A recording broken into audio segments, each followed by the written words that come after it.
Bonjour à tous, je vous retrouve comme promis ce vendredi pour un document. Document qui nous emmène en Ukraine, à Kharkiv, la deuxième ville du pays.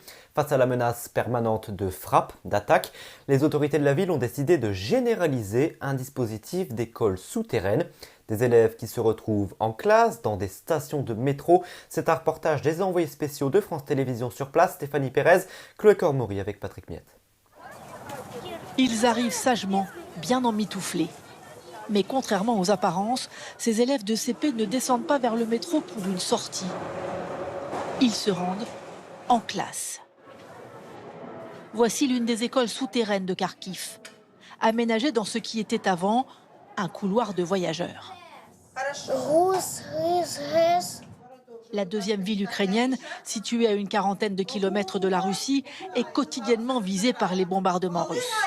Quand est-ce que vous voyez l'arc-en-ciel? Tout le temps? Non, juste après la pluie, avec le soleil. Ce métro, qui a servi de dortoir les premiers jours de la guerre, est de nouveau un refuge protecteur. Pour les élèves, très concentrés, et pour les enseignants. Après des mois de cours en ligne, Olena Krouchina retrouve avec bonheur la vie de classe. On oublie un peu la guerre ici. On n'entend pas les alarmes et on est en sécurité. La vie en sous-sol, les enfants s'y sont habitués malgré eux. Et pas question de manquer un cours pour ceux-là qui attendent leur tour. Ils avaient 4 ans au début du conflit et n'ont connu que quelques semaines de maternelle. J'aime l'école, j'ai trouvé des copains et je m'amuse avec eux. Elle aime cette école parce qu'elle n'en a pas connu d'autres. Pour elle, c'est la première classe. Et la petite Véronica veut apprendre à lire pour une raison bien précise. J'attends que papa rentre à la maison pour lire des livres avec lui. Véronica, maintenant en classe sans son bonnet, s'inquiète pour son père, soldat sur le front. Même dans la bulle du métro, la guerre n'est jamais loin. Pour cette raison, des psychologues sont présents dans chaque salle. Leur morale dépend vraiment des bombardements. Avant-hier, on a subi de grosses frappes. Plusieurs enfants qui habitent dans la zone touchée sont absents aujourd'hui. À leur retour, on sait qu'ils vont avoir besoin de beaucoup d'attention. Sous les classes, le métro passe toutes les 10 minutes. La vie continue aussi pour les habitants de Kharkiv.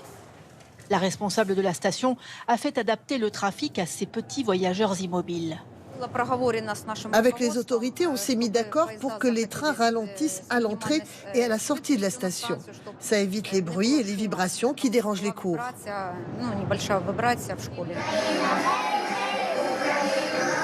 Pour finir la matinée, une chanson et une danse patriotiques.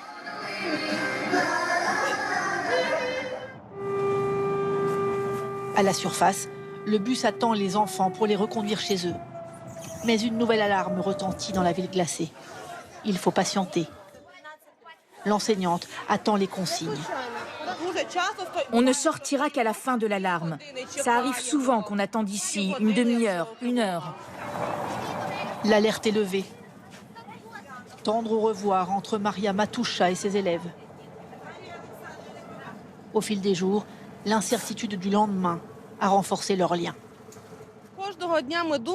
Chaque jour, quand on les laisse, on se demande où la prochaine bombe va tomber, à quel moment.